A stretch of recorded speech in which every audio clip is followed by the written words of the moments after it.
Good morning, friends. Welcome back to Astrology Today and Tarot. My name is Mel Rose. This is the Tarot portion in the second half of my daily astrology vlog, which you can check out on my other channel, Astrology Today with Mel Rose. Here I'll discuss the tarot card that sits on the side of the page, then I'll do a quick review of the day's aspects before I play another card that may give us something more to think about. So let's get into it. The card that currently sits on the side of the page is the Seven of Wands. And the Seven of Wands relates directly to the last 10 days or the third decan of the sun's transit in the land of Leo. Leo is a fire sign. Wands and Tarot are fire. And fire element symbolism is about that initiative, that drive, that motivation, that spark, that enthusiasm or excitability that we feel, even perhaps a restlessness or an impatience to get moving on something that really inspires us. And so with the Seven of Wands, we see here a person who has gained some sort of prominence. Okay, they have a sort of a hill that they are defending, right? And if we remember back to Six of Wands, yesterday we were throwing this person a parade, and today sort of the competition is rising up, right? Trying to knock them off of their prominence. And something that we were looking at yesterday made me think about this in terms of when you see this card. What is it that you are defensively holding on to? Where have you chosen your higher ground? Or, what is the hill that you are dying on right now? Not that this person is bound to die. They are not bound to die. But what is the hill that you are defending at this time? There's this great podcast I like to listen to called Hysteria. It's very feminist and it's very political. So if you don't like politics or feminism, I wouldn't check it out. But they have a section called Hills That I Will Die On. And it'll often be something kind of silly but absurd, like white chocolate isn't real chocolate, right? So just examine what it is that you are standing up for at this time, what it is that you are trying to defend, and ask yourself, is this the place that I want to stop and be defensive? Okay, is this the place? Is this the actual ground I have to defend? Is this the actual part of the game where I have to win, right? Or is it possible that by taking a different approach to dealing with the competition, or taking a different approach, a different attitude toward the prominence you have gained, that you can possibly sort of move on to higher ground and not worry about defending yourself or this ground any longer. And with that said, I'm going to go ahead and shuffle some cards while I remind myself and the cards that the sun is in Leo. The sun has been warming our hearts and kissing our cheeks and making us glow and beautiful, and making us appreciate its power and its glory in our lives at this time. And, giving us that vibe as well, giving us reason to shine and to feel beautiful and to show people what it is that we bring to the table that they can appreciate as well. Venus is in Leo, and it will continue in Leo after the sun comes out of Leo next Monday. It'll go into Virgo. Venus will remain in Leo, and this is a time, in terms of romance, where we can be given to like sort of grand displays and demonstrations of our affection, our love for somebody, the attention we want to give somebody. Let's be careful not to sort of overstate our feelings or our availability, okay? And otherwise, let's also be careful not to overstate our resources or to overspend our resources and the money that we have, in the interest of showing off for somebody. We have a third quarter moon in Taurus today. Third quarter moon is a moment of transition. So in the waning gibbous, we are actually planning to get rid of things. And then in the waning crescent, we are actually releasing those things. And, you couldn't be blamed if you got a little head start, because we had Aries in the waning gibbous at this time. So it was a really active time for contemplation. It was a very active time. So part of our planning to get things out of our house might have actually involved or out of our house or out of our offices or out of any space that is being cluttered up by things that no longer serve a purpose for us. It might have involved like actually going physically through things and moving them around and getting them out toward the door, so that when we get into that waning crescent moon phase after today, we can actually start actively removing those things from our houses. And Taurus has been here helping us follow through on whatever Aries initiated. And this is a great sort of material, secure vibe to be in the heart and home, while it is that we're contemplating and actually preparing now to release things that no longer serve us.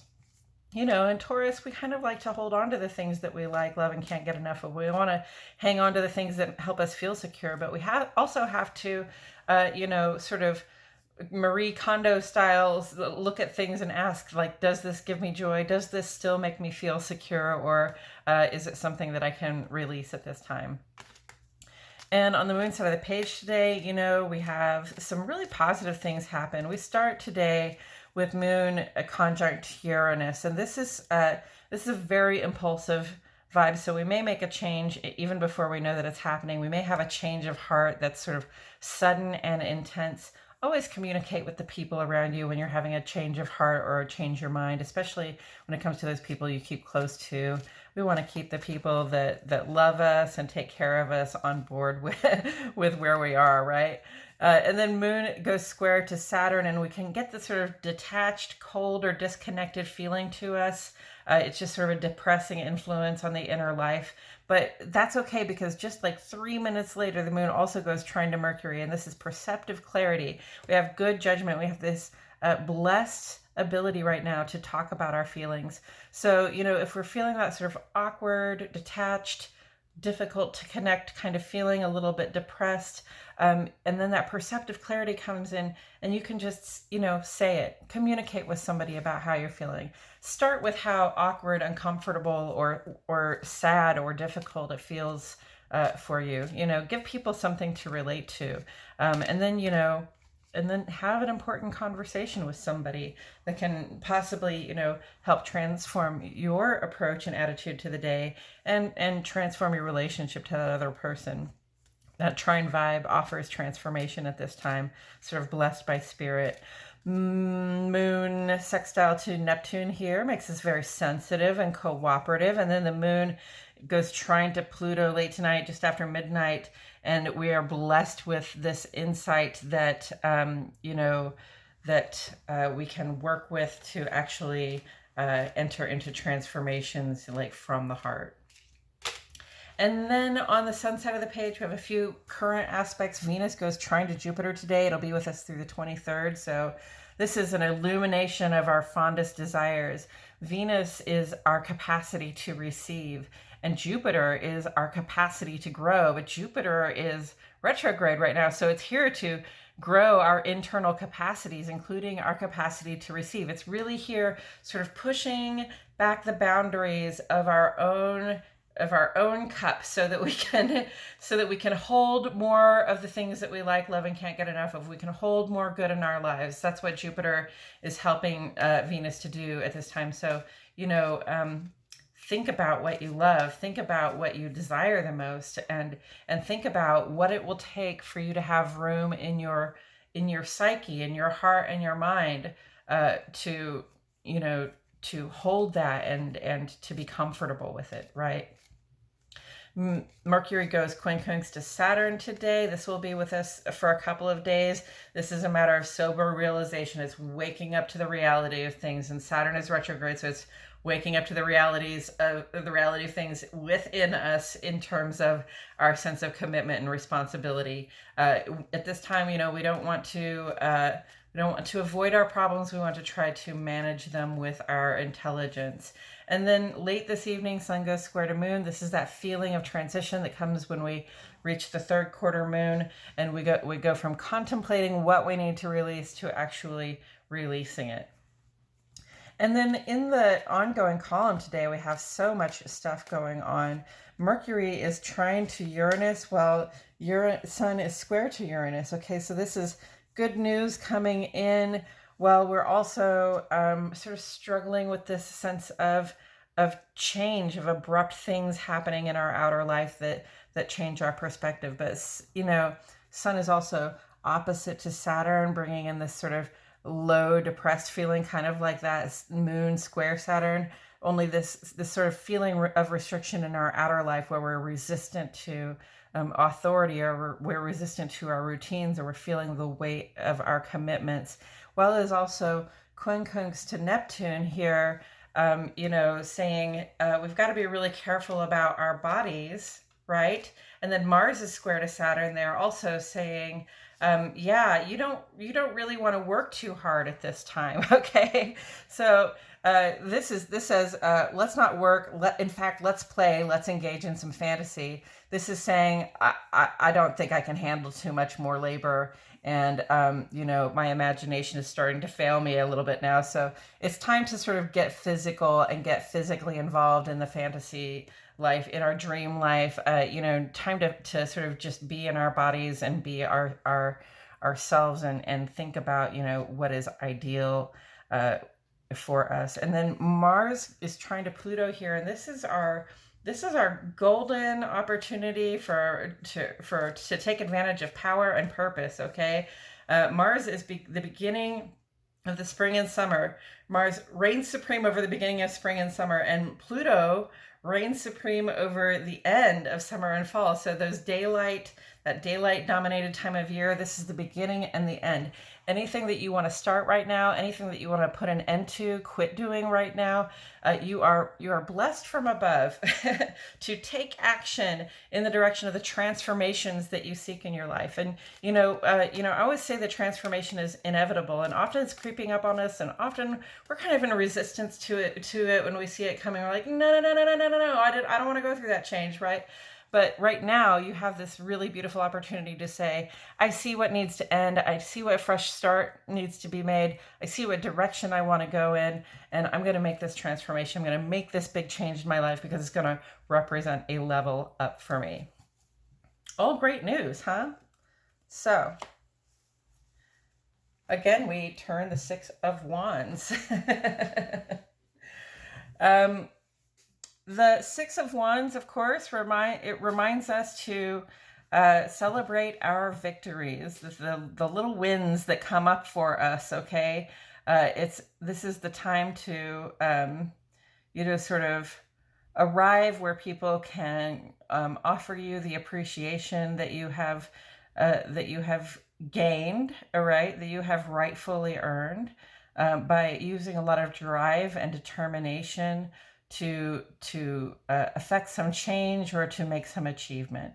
And it's appropriate to allow people to celebrate you. It's appropriate to allow yourself to celebrate when you've made an achievement. There is a pause that is a little bit necessary at this point, just because you've reached a sort of a high point. So you can sit back for a moment and say, yeah, I did that. I am V for victorious here. You can see the V on this person's earring. I'm V for victorious here. But also you see this indication that this wand is just one in a series of wands. Okay, so you might have some accomplishments behind you. You may have made just this one great accomplishment, but there are more accomplishments ahead. Okay, so this is just a moment. It's just a pause where we say, all right, I did that, yay me. And then after the Six of Wands comes the Seven of Wands, because after they stop celebrating you, they kind of come to compete with you and to find out like what you're going to do next, right? So I think it's interesting that we're going backward from the 7 to the 6, almost as though, you find yourself in this defensive position and you're like, hey, what happened to my parade? What happened to my victory march? What happened to, I thought you guys liked me. I thought you guys, were turning out to celebrate me and support me. Well, they did turn out to celebrate you and support you. And now, having been regaled with tales of how you did it, they have some ideas for themselves about how it might be done better or differently, or how it might be expanded upon. So, you have a choice to try to, sort of remain in that in that celebratory vibe, but you don't ever get to. You're eventually going to wind up sort of defending what you have made, defending what you have achieved.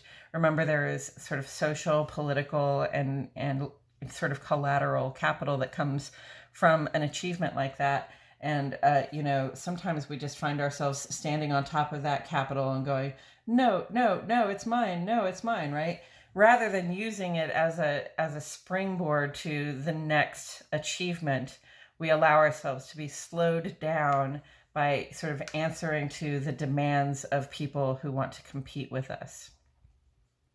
We don't want to let that happen. Okay. So, I say, and I'm a fire sign, so I would say this, but I say, take that prominence you've gained, take that capital that you've gained from your victory, and, get the heck on with yourself. Move on. Get on to the next the next conquest. Get on to the next beautiful new thing. Mars is trying to Pluto right now, and it's really saying you can have victory if you go and start your transformation right now. If you see clearly something that you can put an end to or make a start on, that will represent a victory for you, then now is the time to be on that. Okay. And also, you have really good news coming in, and you have this capacity to have these sort of beautiful, brilliant, harebrained ideas, right? That if you follow them at this time, you can find some achievement there. So yeah, let's not just be bogged down in trying to, have security about what we have gained. People, when they see you doing well, they will come after you. Competition is the name of the game, and it's really, competition is a good thing. It helps us stay on stay on top of our skills, and it goads us to move forward, right? To always be trying to be better, do better, go farther than the next person has gone, right? So, take that competition and think of that also as some sort of capital and collateral that you've gained, because sometimes you can take the competition and say, hey, I could use some help on this next project. Would love your input. I'll even put your name at the top of the page with me. Okay. That's all I have to say about it today, friends. Thank you so much for tuning in. I truly appreciate your presence here.